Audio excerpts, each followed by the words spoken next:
Olá, tudo bem? Começa agora mais um Talk Mais, o podcast aqui do portal SP Rio Mais. Sou Gabriel Duarte, comigo hoje na bancada, mais uma vez você, Zé. Tudo bom? Tudo bem. Bom, hoje a gente recebe aqui no nosso estúdio, mais uma vez também, o prefeito de São José dos Campos, Anderson Farias, que vai fazer com a gente um balanço desse 2025, um ano e tanto, né, prefeito? E vamos começar, seja muito bem-vindo, primeiro de tudo. E eu queria começar o nosso bate-papo perguntando de algo recente que você compartilhou nas redes sociais, que foi o encontro com o vice-presidente Geraldo Alckmin. Como é que foi esse bate-papo? Bom, tudo bem? Tudo bem. Bom estar aqui novamente com vocês, né? Com o Guilherme, Gabriel, aqui no Talk Mais.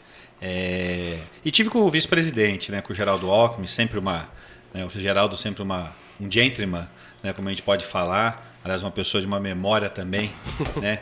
Invejável, vamos dizer assim, ele sempre fala nome e sobrenome das pessoas, mas tivemos uma reunião com ele, o Alckmin vem ajudando muito São José dos Campos nos últimos anos, e principalmente com alguns investimentos que nós temos aqui na cidade, junto ao governo federal, né, seja pela construção da maternidade, que já está em obras, uma unidade básica de saúde, nosso centro de reabilitação. E nós temos duas pautas que eu fui tratar com ele, que ele vem ajudando nós, que é com relação, né, ao teto MAC.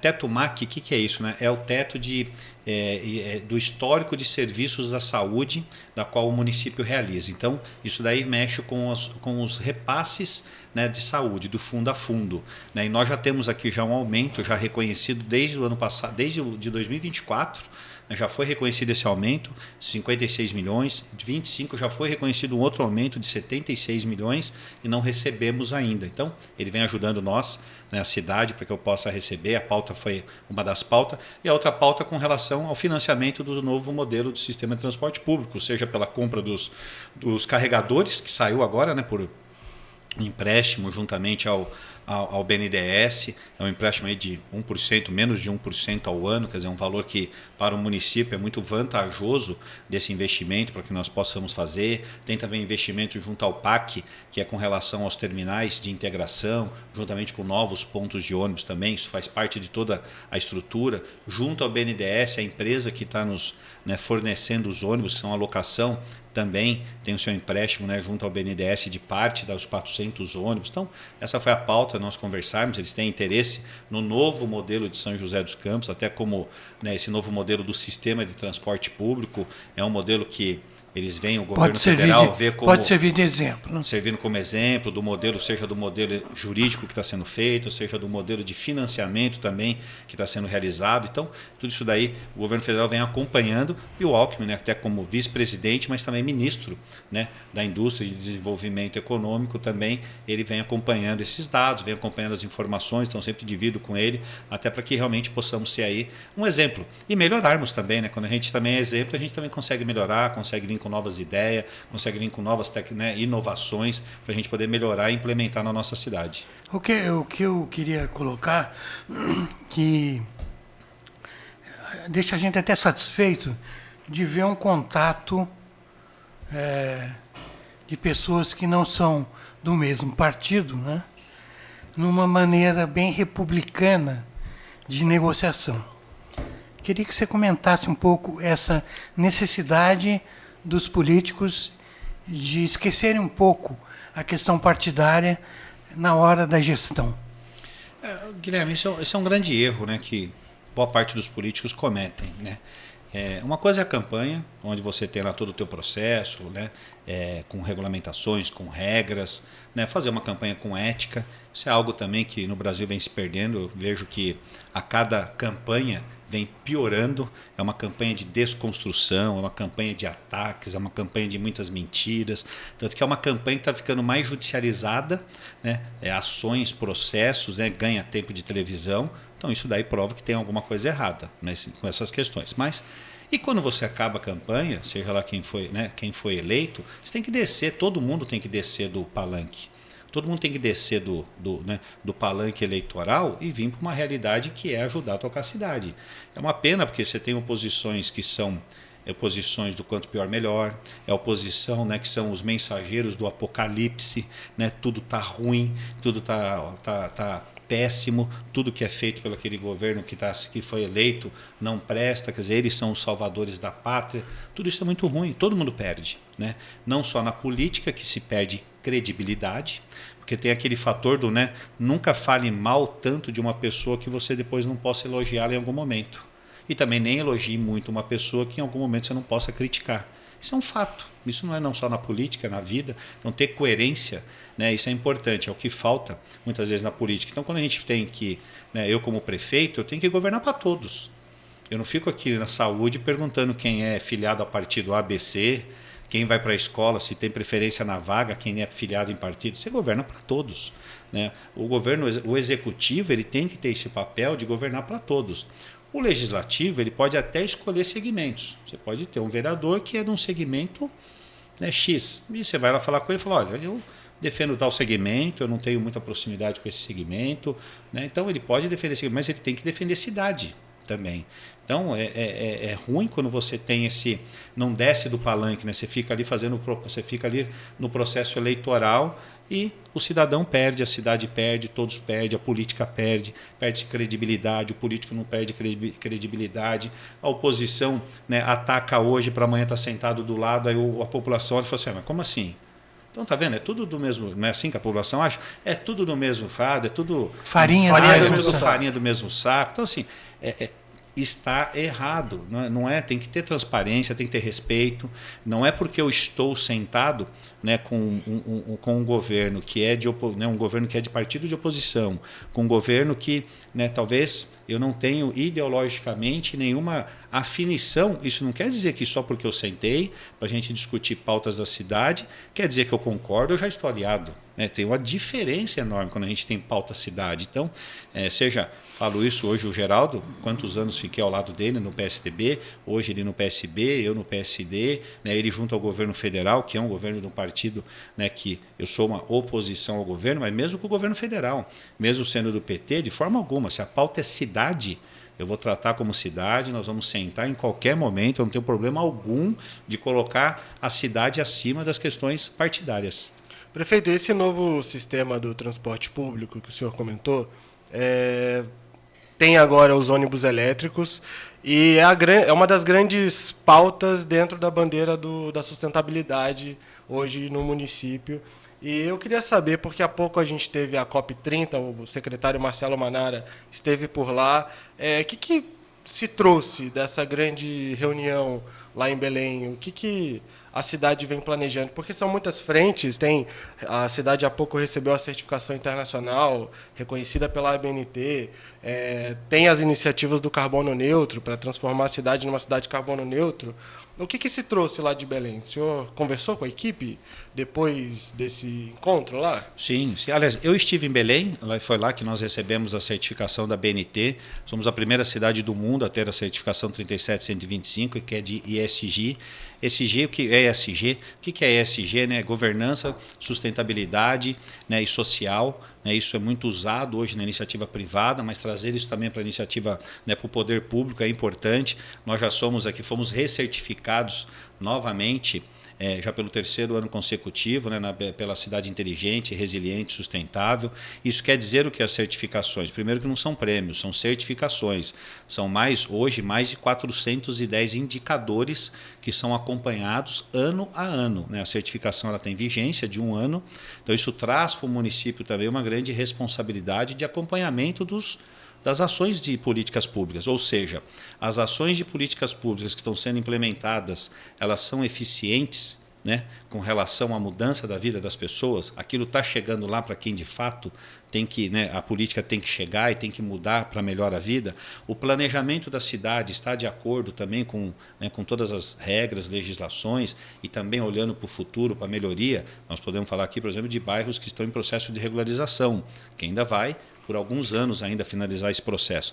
Mas quando a gente fala de sustentabilidade, São José já vem, né, a gente já vem já há um tempo já trabalhando com essa pauta. Quando a gente fala de ESG 2022, né, por um decreto eu nomeei uma comissão para trabalhar trabalhar as questões de ESG dentro da prefeitura. Então a gente já vem trabalhando isso e agora fomos, né, certificados, aliás, para nós, né, com uma proposta da própria BNT, com uma certificação internacional. Então, ou seja, desde a questão arbórea da cidade, desde a questão de um plano diretor específico para o distrito de São Francisco Xavier, lembrando que 68% do território de São José dos Campos é um território rural, né, com relação à conservação das nossas nascentes e recuperação das nossas nascentes, as políticas públicas de implementação de florestas urbanas, parques, né, toda a revitalização dos nossos parques, das nossas praças, fazenda fotovoltaica com geração de energia limpa, 3,5 megawatts nós temos, as pessoas não veem prédios públicos do município com placas fotovoltaicas em cima, né? Mas nós temos, aquele prédio está sendo alimentado com energia limpa, vindo de uma fazenda de fazenda fotovoltaica, com placas, quase 30 mil metros quadrados de placas fotovoltaicas, que fica aí em Cachoeira Paulista. O nosso aterro gerando energia elétrica também, através do biogás, gera hoje 1,6 megawatts de energia.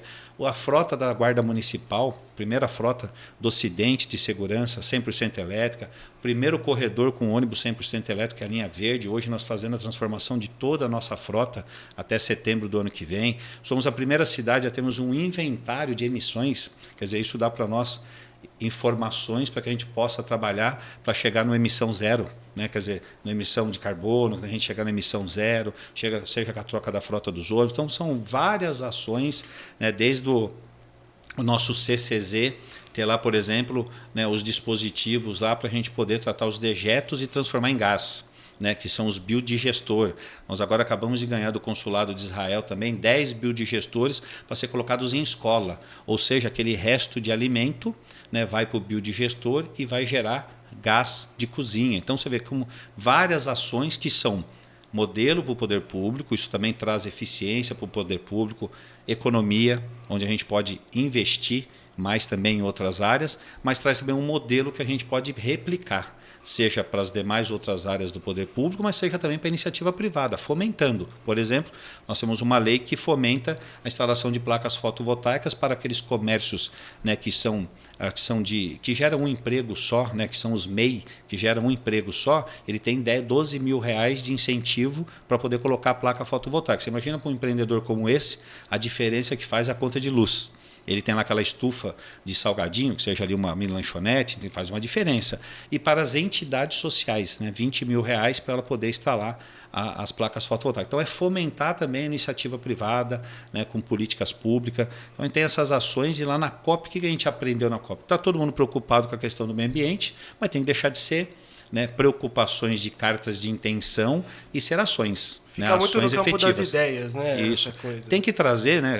As ideias são muito boas, as discussões são muito boas, a COP serve para dar direcionamento também, mas nós precisamos trazer isso para a cidade, cada um com a sua realidade. Nós temos um país um país continental, né? Enquanto nós temos aqui diversas características, seja de estado, seja de cidades. Então a gente tem que ter a particularidade das cidades, ter essa agilidade para que o governo também, lá foi discutido muito, eu participei, aliás, São José dos Campos participou em mais de 5 mesas, né, com pautas lá de exemplos de ações que nós tomamos aqui em São José dos Campos. Eu participei de umas mesas de discussão com bancos de financiamentos público, né, onde a minha defesa foi exatamente essa. Não adianta o banco dar um financiamento público com uma regra única para o país, para as cidades. Nós somos em mais de 5.500 cidades, cada uma com as suas características. Às vezes o que é importante para nós aqui, fazer uma troca de iluminação pública para outra cidade não é, porque ela ainda precisa terminar de fazer o seu sistema de tratamento de esgoto, por exemplo. Então assim, você tem que ter essa prioridade. E tem também que cobrar nos financiamentos prioridades. Peraí, você quer o dinheiro para fazer uma praça, mas a tua cidade só tem 40% de tratamento de esgoto? Qual é a lógica disso? Você quer fazer dinheiro para fazer um investimento de construção de um teatro, mas você tem 40% do tratamento de esgoto, né? Ou a tua energia ainda não é LED ainda. Quer dizer, você entendeu? Tem também umas questões de critérios também dos investimentos também que nós temos, seja com fundos perdidos, ou seja com financiamentos, né, com pagamento de parcelas. Ninguém nega essas ações, eu acho que realmente são muito importantes. Mas a gente tem na vitrine, né, os ônibus. Né? Os ônibus vamos dizer, carregam toda essas intenções, né, da prefeitura, e a gente vê que, às vezes, dá uma patinada no termos do cronograma, né?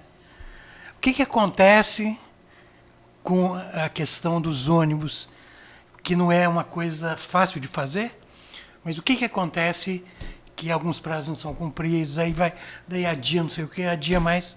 O que acontece, prefeito? O que acontece, vamos lá, quando a gente fala do processo por si só, ele foi um processo de inovação. Então o mercado nem preparado estava para o modelo que nós colocamos, né, que São José dos Campos colocou. Então, até o mercado entender qual era a proposta de São José, né, ver que projeto é esse, como é que vai funcionar, vai alugar ônibus, não é uma concessão, e o Tribunal de Contas vai falar o quê? Como é que participa? Então, tudo isso nós tivemos que vencer. Não tem jurisprudência ainda. Todas essas barreiras para chegar num processo e ter aí, né, interessados no processo.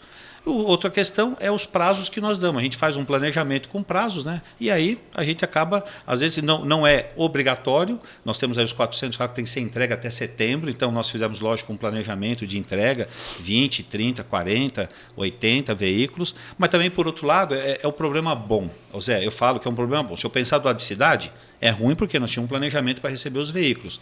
Atrasou aí 1 mês e meio. Por outro lado, é um problema bom, porque a indústria brasileira, e os nossos carros aqui são da indústria brasileira, 100% indústria brasileira. Chassis, carroceria e toda a parte de eletrificação. São 3 empresas brasileiras, né? A Eletra, juntamente com a WEG, faz a eletrificação, carroceria Caio e chassis Mercedes-Benz produzido no Brasil. Então, nós temos aí um carro 100% brasileiro e vendeu muito. Na verdade, se vendeu muito acima daquilo que estava esperado, até no próprio mercado. São Paulo chegou ao nível de 1.000 veículos, né, rodando, não é a cidade inteira, né, 100% elétrica, como será São José. Mas aí nós temos essas questões de ajustar os nossos prazos. O prazo que tem que ser cumprido é o prazo de setembro do ano que vem. Esse prazo é um prazo contratual, esse daí tem que ser cumprido, que a empresa tem para entregar todos os veículos. Então, né, agora chega, dia 17, chega agora mais uma parte dos veículos.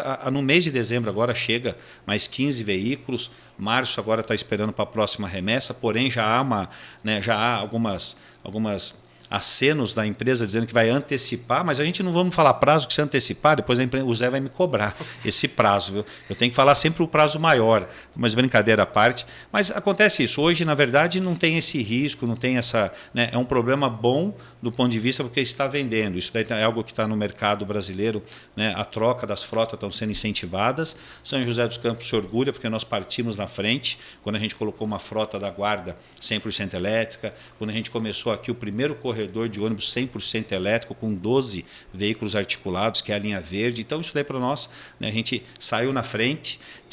Por sair na frente, você paga alguns preços, viu? Você paga preço de inovação, paga preço, às vezes, né, de ter um custo que você tem que brigar muito no mercado para que esse custo ele baixe, né, que ele diminua, porque você ainda não tem uma produção, né, você não tem uma grande produção, tanto que os nossos primeiros carros que são da linha verde são carros que foram importados, são carros da BYD. Apesar que nós exigimos no edital, aliás, isso é padrão exigir no edital, que seja... Né, fora do país, a empresa ela tem que estar consorciada ou parte da sua produção tem que ser no Brasil. A carroceria foi uma carroceria Marco Polo, que é uma empresa brasileira. Então, a gente manutenção também, né? Manutenção também brasileira, para a gente poder ter esses carros andando e ter a garantia de manutenção. Então, isso daí tudo, né, não tenho dúvida que o ônibus é o que dá, ele carrega essa marca da questão sustentabilidade, né, quando a gente tiver essa frota. Mas são vários outros impactos, viu, Zé? Vai ter um impacto não só da questão da poluição, você imagina, vamos deixar de ter 400 veículos hoje a diesel, transformando todos para elétrico. Veículos muito mais silenciosos. Então, vai ter uma questão de ruído que às vezes a gente já nem percebe mais, a gente está acostumado a andar na rua e aquele barulho, tudo isso vai dar tudo isso vai diminuir. Imagina esse ruído na rua, se pegar ali a Avenida São José, Avenida Ademar de Barros, Avenida José Longo, Estrada Velha, Andrômeda, eu estou dizendo corredores, né? Benedito Frigi, Tancredo, né? Esses corredores vão... Né, o ruído deles vão baixar bastante, né, com relação a não ter mais esses veículos a diesel. E mais outros impactos que são positivos. Conforto, segurança ao usuário, um sistema de transporte muito mais acessível, tecnologia embarcada, todos com ar-condicionado. Quer dizer, tem muito mais vantagem para o usuário também. Prefeito, e como toda a operação desses ônibus está bem dividida, vai abrir a licitação agora para construção do pátio, né? Vai ter também a licitação prevista, a última previsão da prefeitura, para a operação do sistema, né? Ali mais ou menos para primeiro bimestre de 2026. Como que está o sentimento com essas etapas? Há algum receio? Não, vai tudo sair também dentro do cronograma dessas licitações, Sim. apesar de ter o adiamento e tal. Não temos receio, aliás, a gente faz agora a compra de equipamentos dos carregadores, que a gente mudou um pouco o nosso projeto, até porque com esse empréstimo do BNDES, que saiu com relação à compra dos equipamentos, isso daí fez a gente mudar um pouco do processo de concessão dos pátios, que seria 100% pelo concessionário instalar. Então, parte nós vamos instalar agora dos carregadores. Não podemos perder essa oportunidade de impacto financeiro muito baixo, né, com a aquisição. Então, a gente está comprando agora, né, esses carregadores. A gente faz a licitação agora nos próximos dias também, que é da concessão desses espaços, até para que a gente possa utilizar esses espaços e não sejam exclusivos para carregamento de ônibus, e sim seja carregamento de todos. Pode né? reaproveitar. Lógico que tem uma prioridade para o ônibus, mas o concessionário pode explorar fazendo carregamento de veículos particulares, de frota particulares. Isso também ajuda a cidade dando uma infraestrutura, né? Ofertando uma infraestrutura para a questão da frota de veículos elétricos, que hoje carece de uma infraestrutura.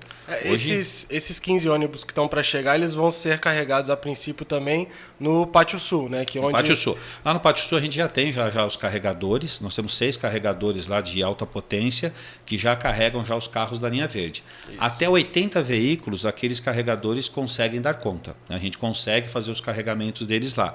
Lógico que fica sobrecarregado do ponto de vista de tempo, certo? Mas a gente consegue carregar lá. E a gente tem um planejamento de carregamento também. A gente tenta carregar nos horários de entre pico ou madrugada. Por quê? Porque a energia é mais barata. Perfeito? Então a gente também leva muito em conta essa questão também da hora de carregar, como carregar. Por isso que nós redistribuímos em 8 pontos, são 10 pontos de carregamento, sendo 2 garagens, e 8 pontos de carregamento por toda a cidade, em todas as regiões. Com isso, a gente trabalha com mais inteligência no sistema, ou seja, rodar menos com os ônibus em quilometragem ociosa. O que é quilometragem ociosa? Tem que fazer ele se deslocar muito para ter que retornar para a garagem para fazer o seu carregamento. Então, não, ele não precisa, ele vai ter pátios nas suas regiões. Então, isso a gente consegue ganhar muito na questão logística, diminuição de quilometragem ociosa, quer dizer, a gente melhora a eficiência do sistema do ponto de vista do seu custo operacional.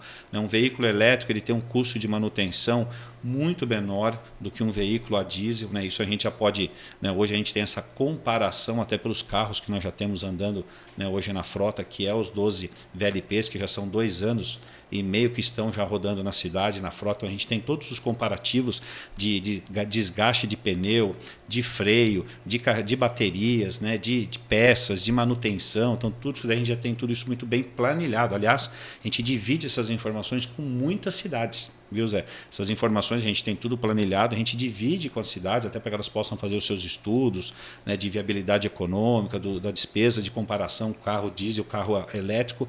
Então, a gente vem fazendo todo esse trabalho, né, de fazendo essa mudança em todo esse sistema do transporte. Com esse novo modelo, a gente quer saber assim, o que muda no dia a dia das pessoas, né? Quer dizer, hoje a gente tem momentos de pico, né? E que essa é a grande reclamação, né? Eu não consigo tomar o ônibus em determinados horários. Existem afunilamentos, né? Com esse novo modelo, como é que vai se tratar essa questão do usuário? Como é que vai? Vamos lá. Primeiro a gente vai ter mais 32 novas linhas. Então a gente tem hoje 99 linhas de ônibus, a gente passa a ter mais 32 novas linhas novas, ou seja, 131 linhas. A gente tem várias mudanças no sistema. A gente vai ter alguns pontos de integração que irão funcionar em determinados períodos do dia. Vou dar um exemplo. Um carro que sai hoje do Pinheirinho dos Palmares, na zona sudeste da cidade. Tem horários lá durante todo o dia. Durante a manhã, horário de pico, você tem horários com frequência de tempo menor.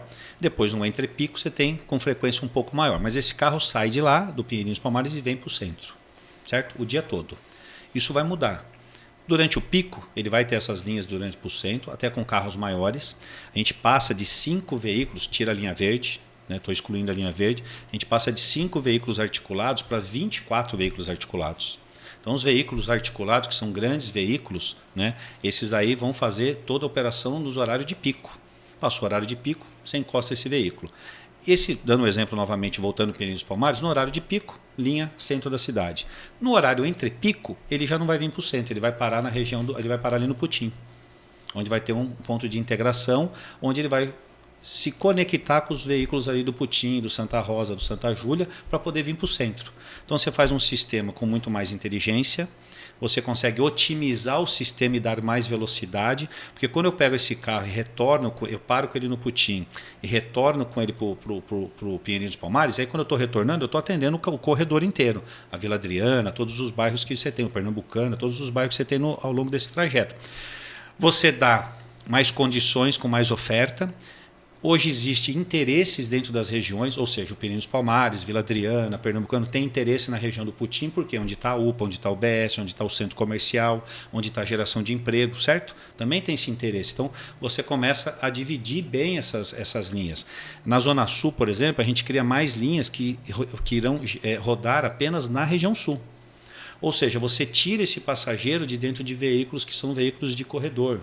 A gente volta a ter mais linhas, por exemplo, que chamadas linhas semi-expressas. No horário de pico, um exemplo, nós tínhamos essa linha lá no Cajuru, ainda temos, mas hoje ela sai pela via Cambuí, para poder atender ali aquele bairro do Floresta, Rudá, né, do Setville. Então, por essa razão, a gente fez uma mudança, ela sai pelo Cajuru, mas isso a gente muda também, a gente cria novas linhas ali.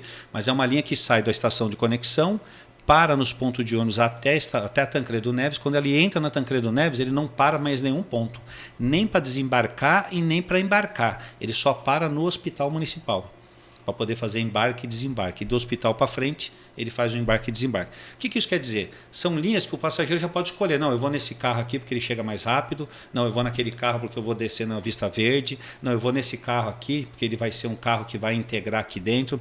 Nós vamos ter 5 cores. Nós estamos fazendo o teste. Se as pessoas repararem nos carros novos, na sua lateral e na frente tem uma iluminação de LED colorida.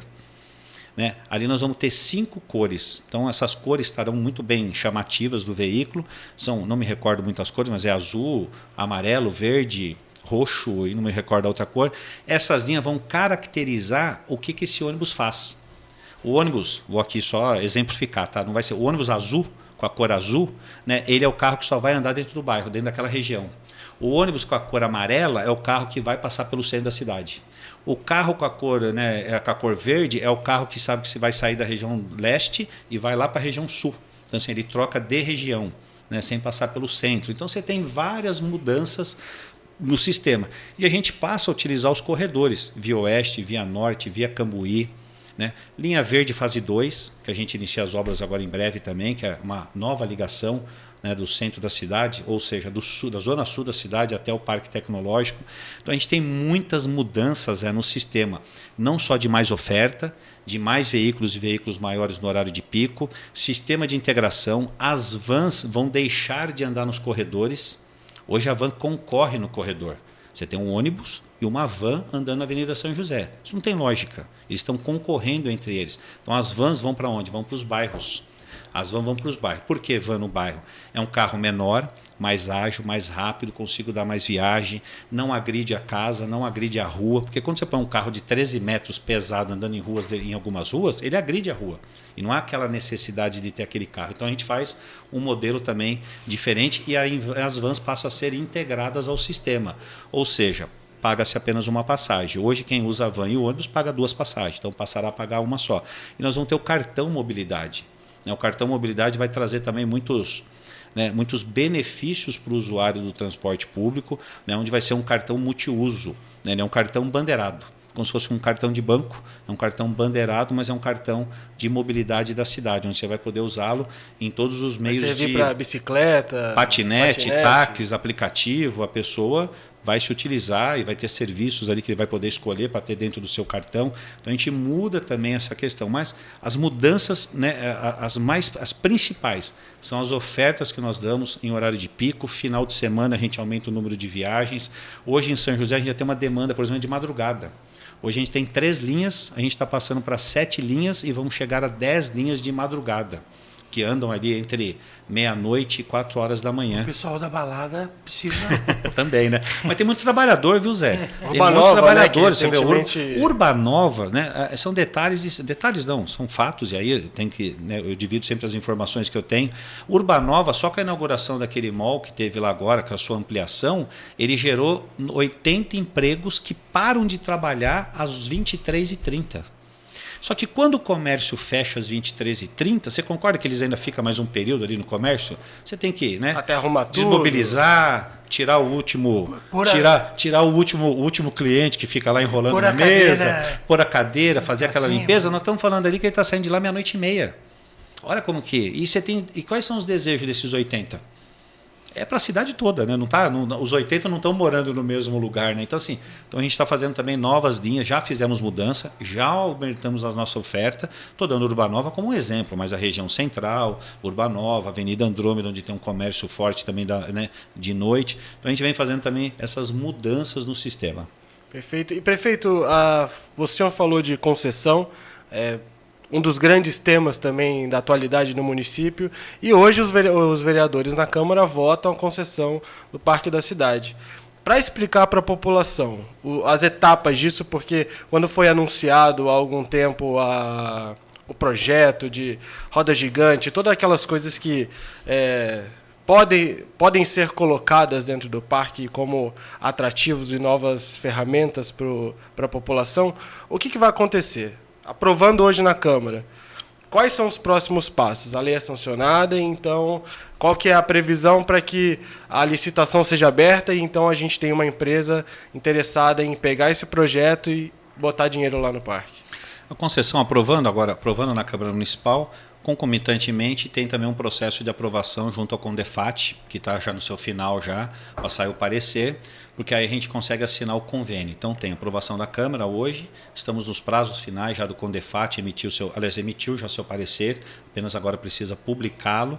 E aí, com esses dois aprovados, lei e Condefat, a gente assina uma parceria e convênio com o Governo do Estado de São Paulo, onde o governo entra com 120 milhões de investimento nos galpões da Tecelagem Paraíba, ou seja, transformando aqueles galpões, revitalizando, restaurando aqueles galpões da Tecelagem Paraíba.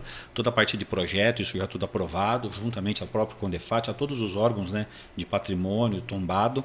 Então tem esse investimento. Esse seria a primeira intervenção. Primeira intervenção, mas tendo essa intervenção, a gente já publica a concessão também. Zé, isso não impede. Perfeito? Pode ser simultâneo. Tudo simultâneo também, concomitantemente. Então, saindo as aprovações, assinando o convênio com o Estado, a gente publica também já a concessão, que é a licitação da concessão. Então, nós vamos publicar a licitação de obra, né, de restauro dos galpões e a concessão. Porque na concessão, o que nós estamos garantindo? Que nós vamos entregar aqueles galpões conforme o projeto, que está em contratação. E a concessão do parque, onde tem próximo de 300 milhões de reais de investimento nos 5 primeiros anos, certo? E aí ele tem que fazer os investimentos de infraestrutura, de melhorias do parque. Concessão não é privatização, como vem um grupo de pessoas às vezes, né? Aliás, esse grupo de pessoas é o mesmo grupo que falava que era contra o contrato de gestão da SPDM no Hospital Municipal. Ficaram 4 anos no governo, ampliaram o contrato. Esse mesmo grupo foi contra a ECO do Campo São José, certo? Quando assumiram o governo, foram lá e ampliaram a ECO do Campo São José. Então, assim, você vê que não bate o que diz e o que realiza, né? Quer dizer, fala, né? E é o mesmo grupinho, é o mesmo grupo que hoje fala do parque. Que mentem quando fala em privatização. Desculpa, Zé. Não. Né? Mentem quando falam em privatização. Privatização é vender. Nós não estamos vendendo o parque. Mentem quando fala que a cidade deixa de ser dona do parque e vai passar a cobrar. Não é verdade. O parque continuará sendo aberto ao público. Uma das críticas é o prazo de 35 anos. Né? É 35 anos. É o prazo que tem de viabilidade para os investimentos. Né? Quer dizer, como é que você fecha esse prazo? Né? Pela viabilidade de investimentos. O Parque da Cidade hoje, acho que todo mundo concorda que é um parque que não tem infraestrutura. É um parque que tem sua proteção lá daqueles galpões que estão caindo. É isso que nós temos que proteger? Não. Quanto a prefeitura hoje põe de dinheiro no parque? Na manutenção, você sabe? Olha, hoje posso dizer aqui que a gente chega ali próximo a 8 milhões por ano, que a gente coloca ali no parque. Seja, eu estou fazendo a conta desde as pessoas que lá dentro estão, da própria manutenção que nós temos, né, de toda a parte de operação que às vezes tem em alguns momentos, seja pelas festas que lá, seja a prefeitura pelas festas não que tem esse dinheiro para bancar o parque. Não, a questão é manter, a gente não consegue melhorar. Uma coisa é mantê-lo do jeito que ele está. Sem infraestrutura nenhuma, não tem um vestiário decente, não tem um café, não tem uma lanchonete, você não tem nada para oferecer a mais de infraestrutura. E algumas coisas caindo. E os prédios caindo. Então, assim, você vê, só para restaurar 27 mil metros quadrados, para restaurar apenas, né? Você colocar eles adequados para poder serem usados, 130 milhões, que são os galpões, 130 milhões. Como é que você coloca? O Estado está participando. Por qual razão? Os galpões são do Estado, certo? Então, para as pessoas entenderem, o Parque da Cidade, né, ele tem 3 donos. Ele tem 50%, pegando do Lago da Casa Olivo Gomes, sentido Vila Cristina, margens do Rio Paraíba, aquilo é um dono privado, particular. ADC Paraíba e Leiteria, aquilo tem um dono, paga imposto. O restante, Parque da Cidade, até chegar na Tecelagem Paraíba, na antiga Tecelagem. A Tecelagem Paraíba, os galpões, é do Estado. Perfeito? Então, ali são do Estado, propriedade do Estado, né? Mas a gente trata tudo como o Parque da Cidade. Lógico que dentro desta concessão, Zé, a intenção é também termos economia de recursos que nós vamos deixar de pôr e vamos passar a receber, até para a gente poder adquirir essas áreas, as áreas particulares. Então, há um processo ali também de, né, que a gente deixa de investir, mas usar essa economia para a gente poder adquirir essas áreas e, de fato, aí ser tudo o Parque da Cidade. E com investimentos do privado. Outra questão que se coloca é que é um parque diferenciado, né? Porque ele tem bastante prédio histórico dentro do patrimônio arquitetônico, né? E é um medo de que ele seja descaracterizado. Né?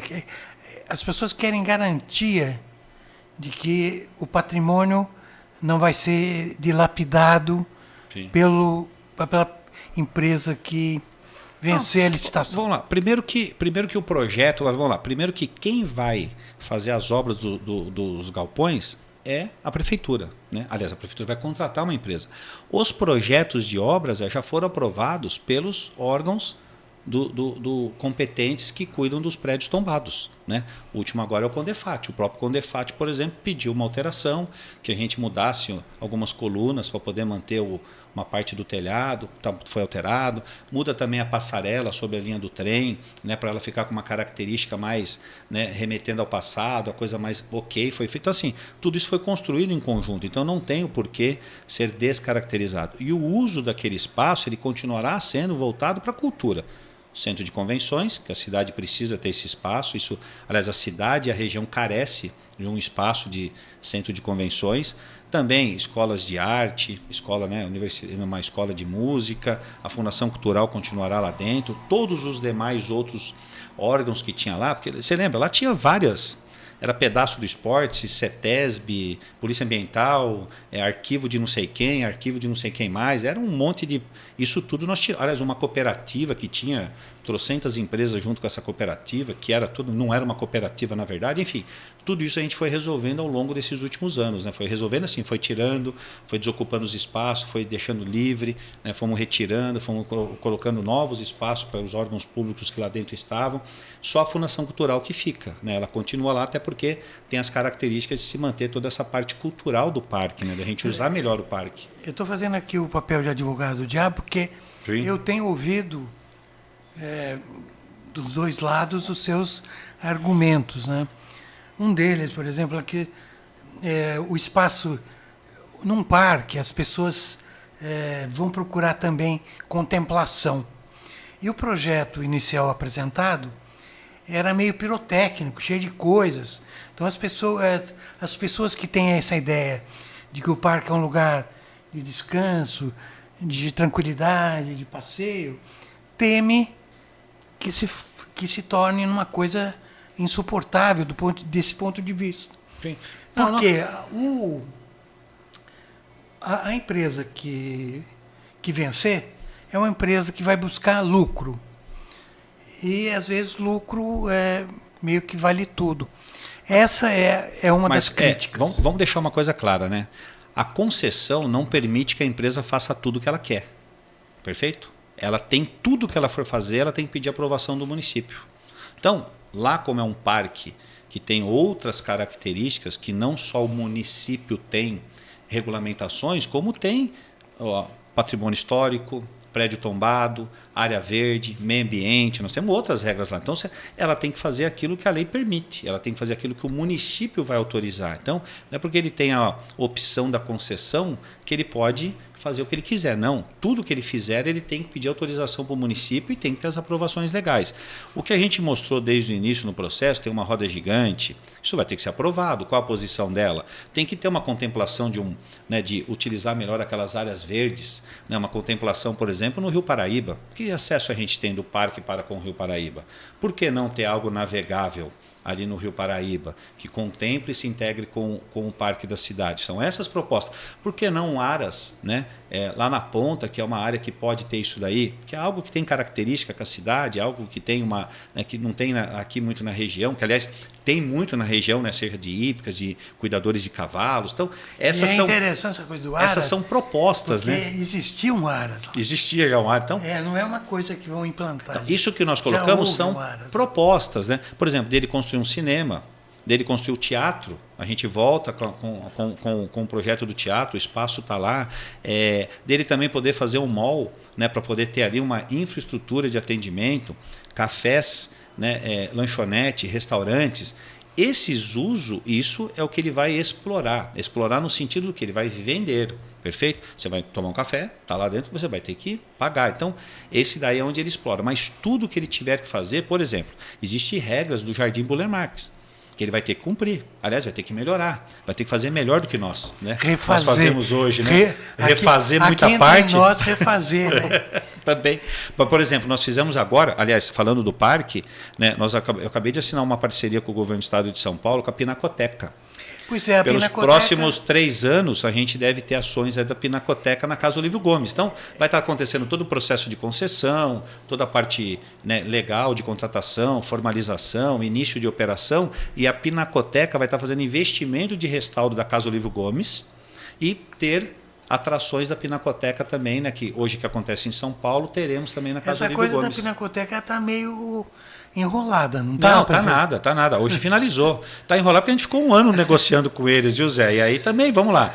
A Pinacoteca quer usar o espaço e eu quero que eles invistam. Então, essa foi uma negociação dura, né? E o Tom, lógico que o Tom, presidente da fundação, foi quem um dos que mais negociou ali juntamente a Pinacoteca, mas chegamos lá num consenso, nós temos 2 milhões de investimento inicial, chegando até 5 milhões de reais de investimento, só na Casa Olívio Gomes. Então, isso aí, para nós, é um ganho e eles vão poder, lógico que vão se utilizar, e a gente quer também que tragam, né, aquelas, né, as ações que eles fazem na Pinacoteca São Paulo, eles vão repetir aqui em São José dos Campos. Pro ano a gente que quer vem, também. essa é uma realidade já? Dá pra Isso dizer? é uma realidade. Ano que vem já. Assinei agora. Assinei tem 2 semanas que eu assinei Nós vamos cobrar, esse convênio aí. Não, vamos pode cobrar, porque isso daí é um desejo nosso também. E, prefeito, é discutido a concessão de vários outros parques da cidade. O Vicentino Aranha, por exemplo, que hoje está sob gestão da AFAC, vai seguir esse mesmo caminho? Não podemos garantir ainda. Não podemos garantir. Vão sendo realizados estudos, né? Augusto Husk e tudo. O Augusto Husk, a gente já fez o estudo, está já num processo já da concessão. Né? O Parque da Cidade, que já vem desde quando a gente fazendo toda essa parte de estudos de viabilidade. O Vicentino Aranha ainda é muito precoce a gente falar ainda, está tudo feito, ainda está se fazendo muitos estudos, levantamento, qual que é a capacidade, o que seria o melhor. Lógico que, vamos lá, uma coisa são os estudos que estão acontecendo internos, com discussões também com segmentos. E vai chegar um momento onde a gente vai a público também para poder abrir essa discussão, certo? É que, na verdade... quando você vai a público, você já vai já com uma certa proposta, já um pouco já com um desenho, com um certo formato, para se entender. E aí, nas audiências públicas, no processo todo, você tem mais contribuições. É que essas intenções internas muitas vezes vazam. Mesmo os secretários vêm colocando... mas aí... Por exemplo, dando nome aos bois, o secretário Blanco, sim, o assessor, ele tem batido nessa tecla da concessão do Vicentino. Para restauro ele dos teve prédios, aqui né? para conseguir restaurar os prédios. Sim. Né? Então, quer dizer, não é uma coisa só interna, quer dizer, tem vazado. Não. Quando eu falo interna, é a construção. Às vezes as pessoas falam assim, pô, mas eu só vejo eles falando e não vem discutir comigo, eu que faço parte de algum segmento, eu que sou da população. Não, isso vai acontecer. Nada vai acontecer escondido. Eu falo a discussão interna, é a construção de uma viabilidade, né? E ali você dá algumas diretrizes para essa viabilidade. O Parque Vicentino Aranha, ele tem as suas particularidades. Quando a gente fala de investimentos, hoje, se a gente pegar o período que nós já estamos sendo, né, proprietários, vamos dizer assim, donos daquele espaço, o quanto que nós já avançamos durante todo esse período com o restauro daqueles galpões, quanto tempo nós vamos demorar mais? Os galpões não, né, dos espaços. Se fizermos uma concessão, a gente consegue antecipar esse investimento? Antecipa, mas como é que explora? Você tem que tomar esse cuidado também. Como é que vai explorar? Vai fechar a porta e vai cobrar R$50 para entrar Tem no que Vicentino combinar com Aranha? os fantasmas também. Então, você tem que fazer tem que ser algo muito, tem que ser construído, é que nem o aeroporto. Como é que o aeroporto foi construído? Em conversa com, né, governo federal, DCTA, Força Aérea, Embraer, né, Infraero, quer dizer, todos juntos, trabalhando, todos juntos. Depois faz uma contratação de empresa, estuda a viabilidade, torna numa consulta pública, recebe também sugestões. Então, esse é um processo que não é um processo também tão simples, mas às vezes a gente fala assim, a gente de forma transparente, a gente também fala, não, nós estamos estudando, como a gente estuda o Parque Ribeirão Vermelho, como a gente estuda o Parque Alberto Simões. O Parque Ribeirão Vermelho e Alberto Simões, 2 parques que têm salas fechadas, tem salas não, vamos dizer assim, tem espaços fechados para comércio, que poderia estar uma lanchonete, poderia ter um artesanato, tem que estar ocupado esses espaços. Mas não tem falta lógica público, fechado. Falta público para esses parques? Falta estudo. Da gente saber de fato qual é a vocação daquele espaço, o que caberia naquele espaço. A gente pode acertar e errar nos estudos, mas a gente precisa fazer essa discussão. Para fazer com que esses espaços funcionem, eu preciso fazer a concessão do espaço todo?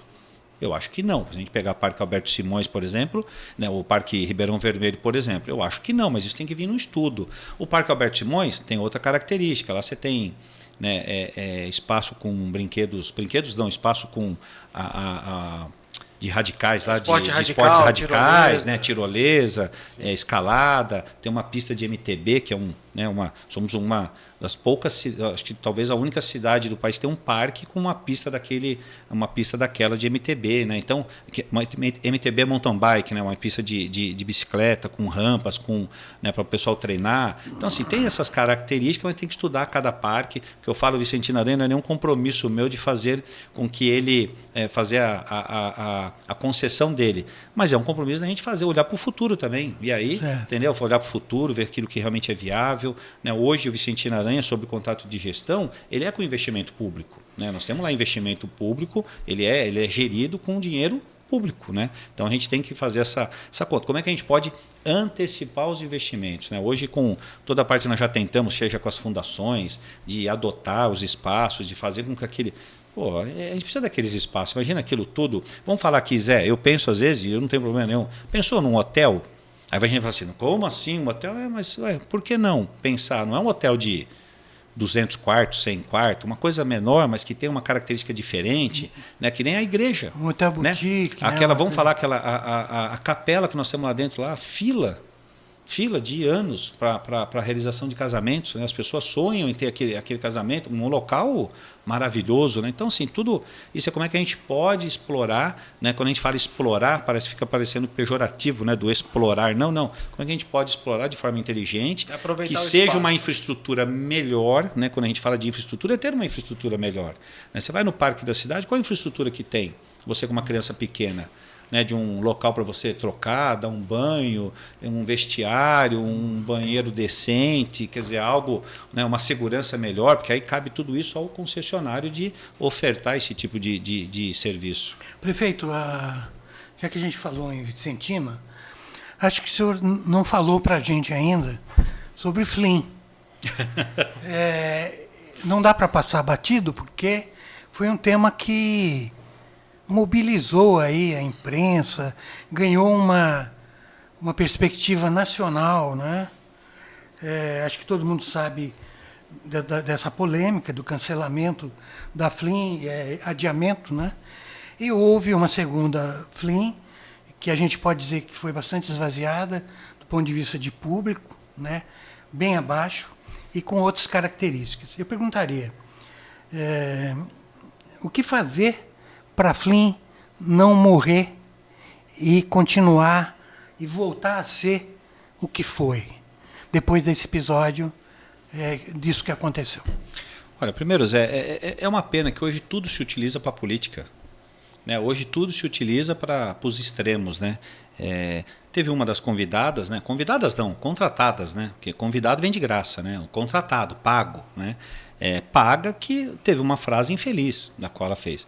Já começou a dar uma repercussão até de termos até protestos, de repente, seja da frase infeliz, da posição com a qual ela se colocou, né, com relação à família, que isso daí atinge não só, né, aí já levam para o lado de política, do lado X, do lado... Isso não tem nada a ver, nós estamos falando ali de religião, de respeito, e tem que respeitar as opiniões também, não era essa a questão. O problema é que tudo se torna um movimento. Entendeu? Se ela viesse, ia ter movimento contra, quer dizer, nós ia ter uma FLIM com manifestação, ou vice-versa. Então, assim, aí utilizaram isso de uma forma, né, política. A mim cabe olhar a situação... Mas não foi...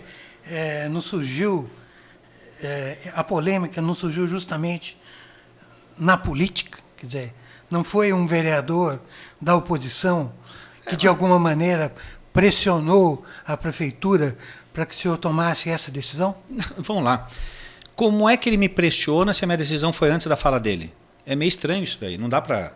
Se ele fala na segunda e a minha decisão foi no sábado, quer dizer, não dá para entender essa... É que ele vinha... mas ele fez um vídeo no sábado, de forma alguma. Vamos lá, de forma alguma. Primeiro que eu não trabalho sob pressão e muito menos de pressão de qualquer um. Eu trabalho daquilo que cabe, né, para tentar ouvir todos os lados e tomar decisão. Né? Não trabalho por pressão, não é por murro, não é por nada, e sim pelo diálogo. Né? Primeiro, é um vereador que não dialoga. Ele gosta ele gosta em todos os assuntos, ele é oportunista, ele gosta de sempre estar, né, sempre se colocar de uma forma, né, que quer, como é que é, nas redes sociais, ele quer lacrar nas redes sociais, né, o que ele quer lá. Então, assim, é uma pena, tá bom, é o jeito dele, segue o caminho, né, boa sorte, mas não contribui em nada com a cidade, essas questões. O da FLIM foi toda uma discussão dessa, que envolveu a igreja, certo? A gente tem um espaço lá, o Vicentino Aranha, é um espaço que é muito ligado com a igreja, com a religião católica, né? Apesar de ser um espaço para todos, perfeito? Vamos deixar bem claro, é um espaço para todos. A igreja católica nunca colocou nenhuma restrição, absolutamente nada, é um espaço para todos, só que é um momento muito delicado, onde qualquer pessoa que fale, olha agora, coisa do SBT, já a repercussão que está dando, cancelamento de show, sabe, tudo se torna uma... E ali até então, Zé, foi feito até com a Fundação Cultural, com a própria gestão da FLIM e até comigo, de algo muito profissional, de falar, ela mesma tentou num determinado momento, falando assim, pô, será que a minha segurança está garantida?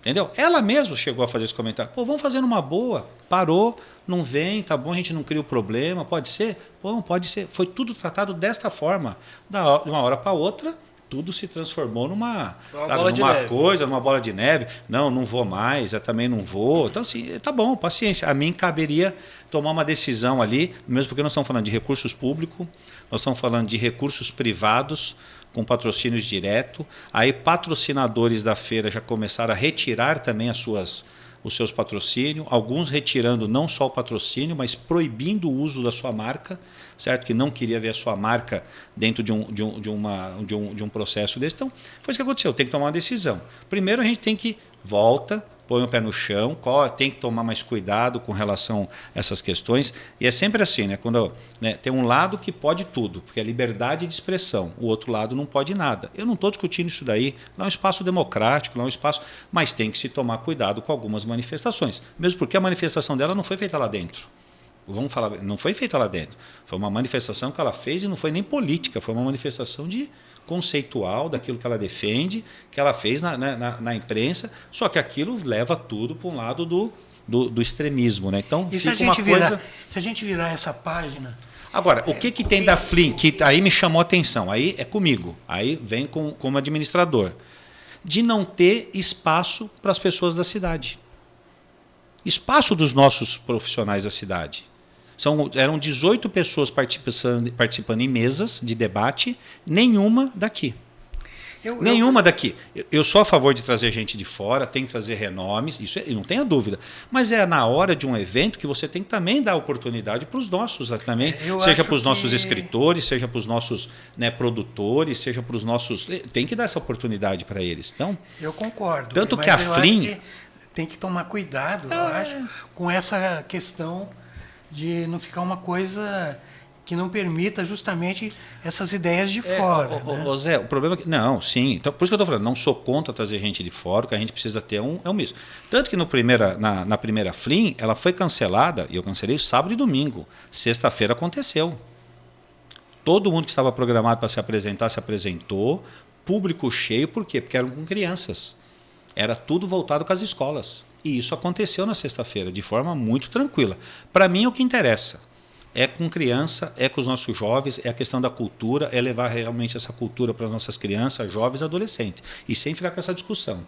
Então, aconteceu sexta-feira, aconteceu com público muito mais gente do que era esperado. E agora, na Flim, que aconteceu, com baixo público, pode ser. Será que, de repente, porque contrataram menos, pagaram menos? Tinha gente recebendo 35 mil. Então, assim, tem que pagar show para poder lotar. A gente tem que ser pelo conteúdo. Né? Aliás, aproveitar também para poder os nossos, volto a dizer, não só de São José. Eu acho que São José dos Campos, nós como uma cidade, a maior cidade do Vale do Paraíba, também devemos olhar também para as nossas cidades do entorno da região e também fomentar também, de uma certa forma, esse espaço. Entendeu? A gente tem um artista sensacional, um escritor que é de Monteiro Lobato, escreve muitos livros para as escolas, sabe? Eu estou dando aqui um exemplo, Taubaté, enfim, trazer esse daí, reunir isso aqui na Flim, para a gente também promover os nossos artistas. Então, isso eu senti falta. Eu acho que na curadoria também precisa ter esse cuidado. Para as próximas edições, então, a gente pode ver algo mais próximo do que foi essa última Flim, não tenha dúvida. Foram as outras todas 11 edições, não tenha dúvida 10 edições. A Flim não vai acabar. Né? É bom, às vezes, você fazer umas correções de rota, até para você ver, pera lá, qual que é o intuito, qual que é o conceito, quais são os diretrizes, o que a gente quer fazer com essa questão, como é que... Tem que trazer pessoas de fora, óbvio que tem. Esse debate é super saudável, aliás, trazer pessoas de renome que atraiam né, mais gente, que lote, isso é perfeito. Mas também não posso dizer que foi um fiasco. Não foi. Aliás, foi muito bom, aconteceu, milhares de pessoas passaram, meia dúzia, né, porque aí tem o do quanto pior, quer dizer, não quer ajudar. Não, o que acontece é que...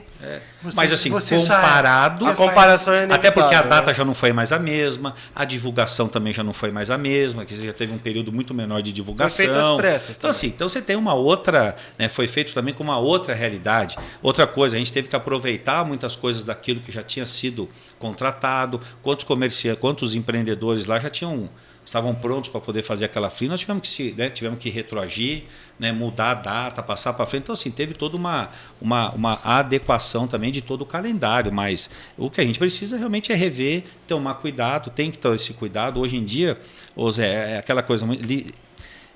acabam confundindo muito, né, liberdade de expressão com libertinagem, quer dizer, tudo posso. Está errado. Com dinheiro público, calma.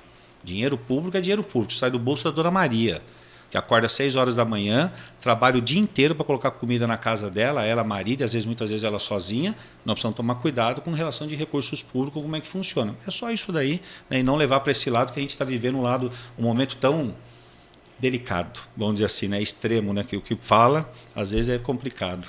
E aproveitando esse ensejo da política, vamos passar para a política agora, de fato? Já estamos...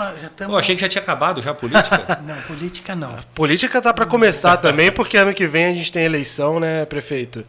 E eu não sou candidato. Então você não é candidato, então... mas você deve estar acompanhando aí no meio muitos candidatos ensaiando, muita gente ensaiando uma candidatura para o ano que vem. Como que você pessoalmente se prepara para encarar essas eleições, apoiar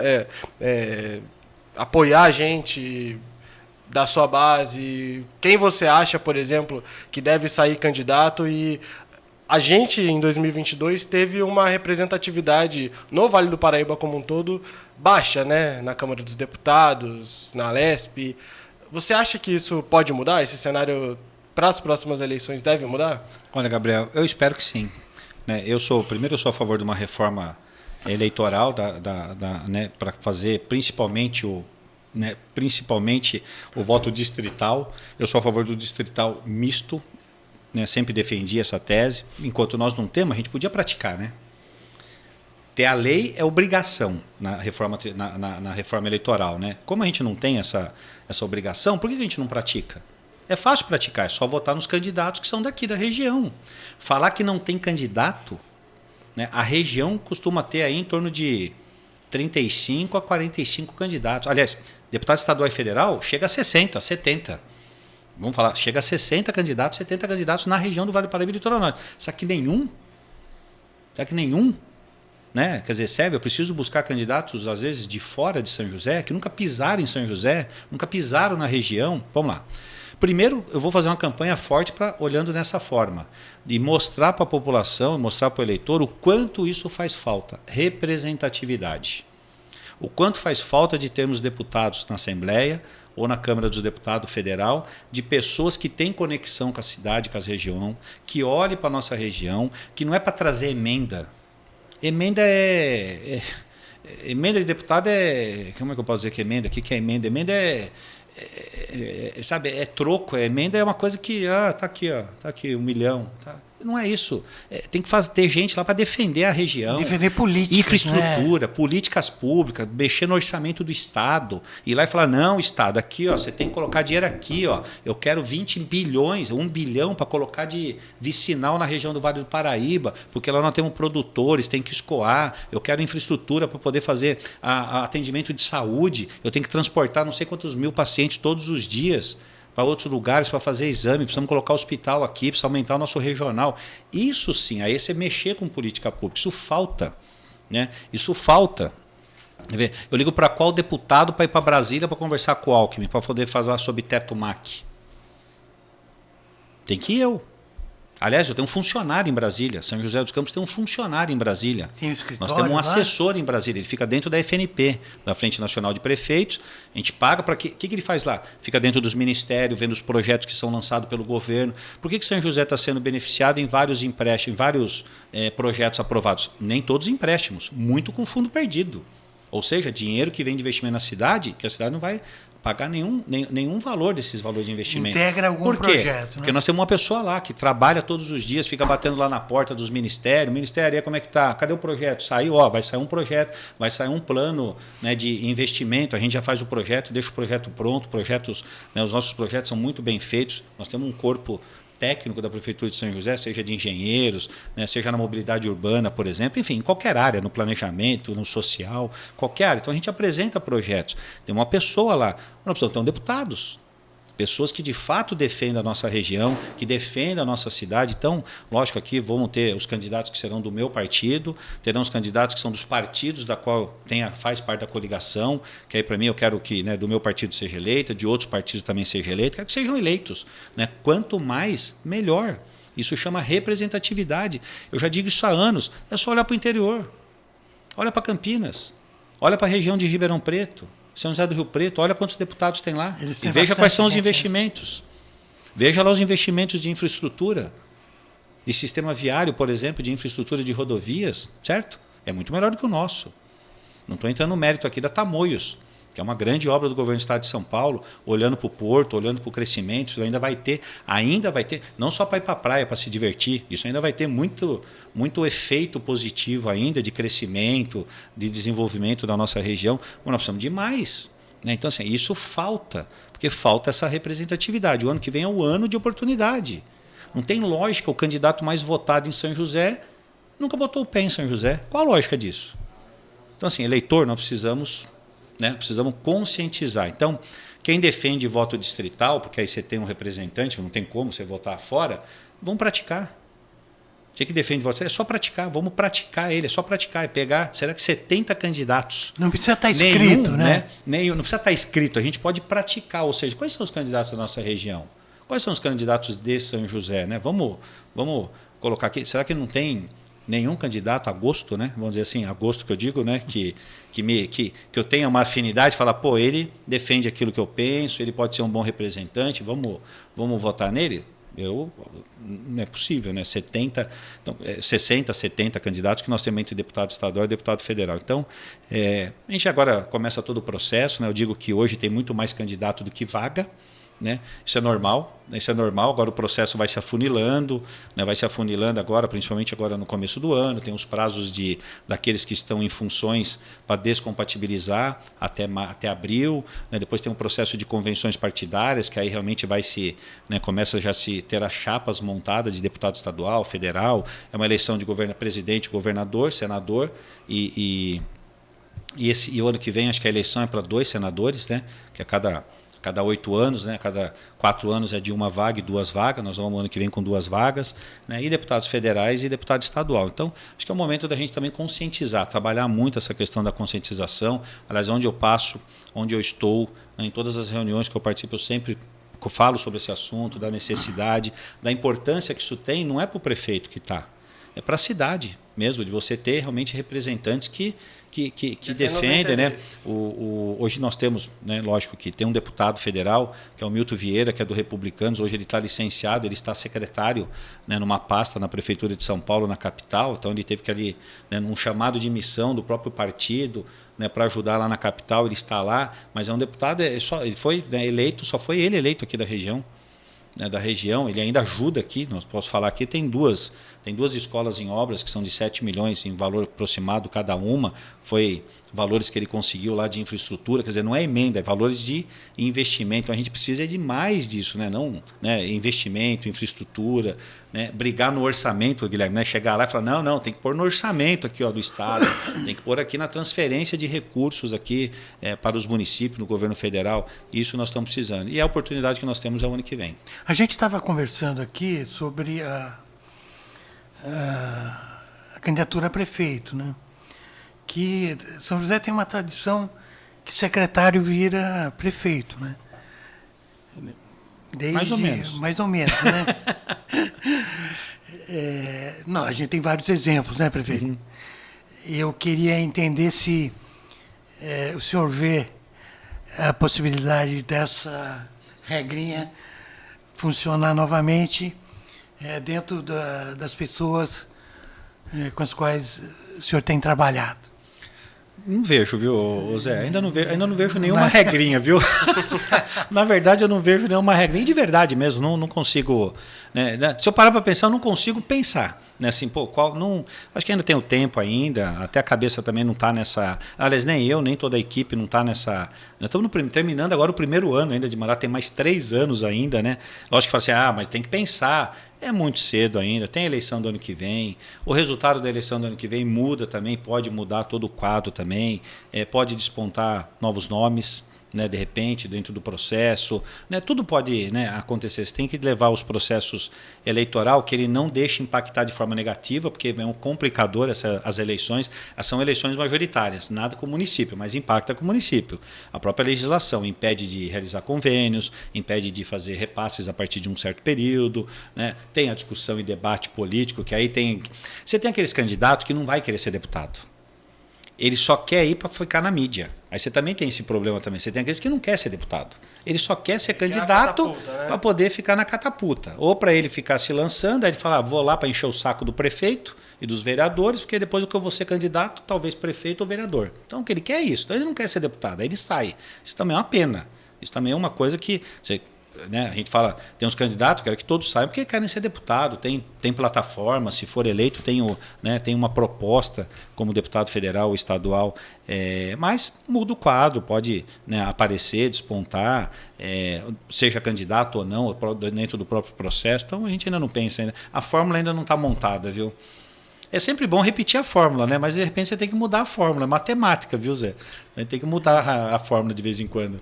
E, prefeito, agora falando um pouco mais sobre a pessoa que está, o Anderson, o senhor vem de alguns momentos turbulentos, teve um divórcio, e aí a gente separa o lado pessoal do profissional, mas acho que muitas pessoas às vezes não param para pensar que, bom, por trás do prefeito existe uma pessoa, e a gente quer saber como que está a cabeça do prefeito hoje, a população, o que ela pode sentir do interior do prefeito atualmente. Olha, primeiro pode continuar confiando, aliás, eu vou trabalhar e me dedicar sempre.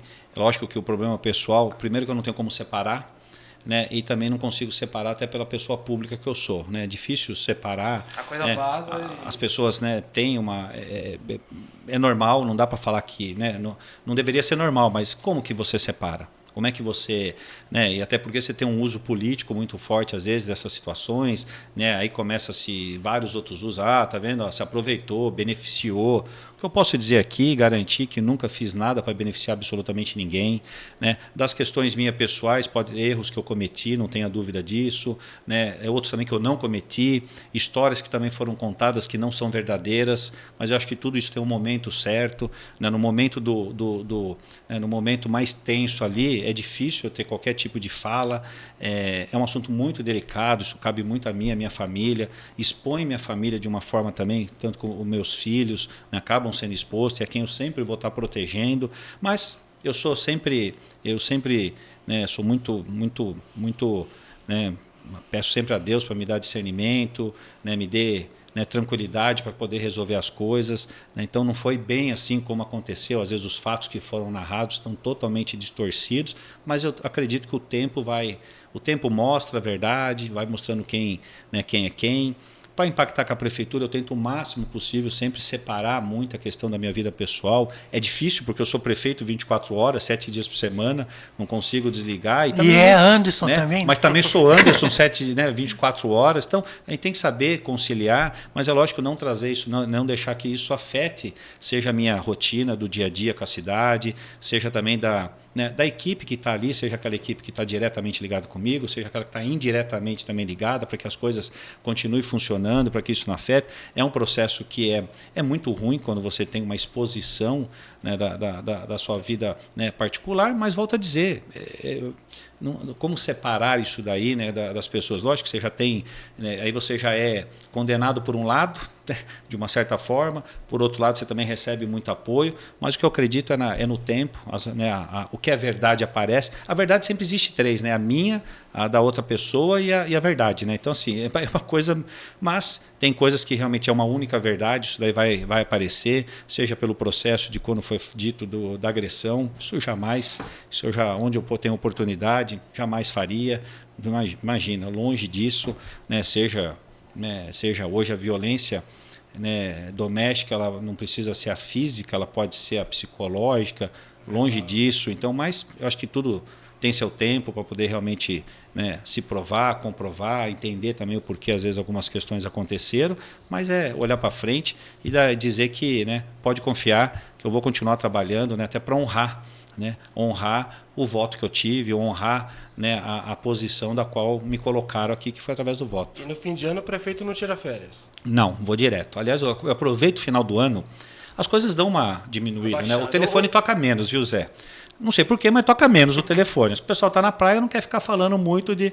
Eu aproveito esse período, final de ano e começo do ano, até para poder trabalhar um pouco mais no planejamento, sentar com algumas secretarias, andar na cidade. Aí é um período que eu também vou muito para a rua, porque as coisas estão mais tranquilas, o celular toca menos, o telefone da prefeitura toca menos. Não tem tanto assédio assim.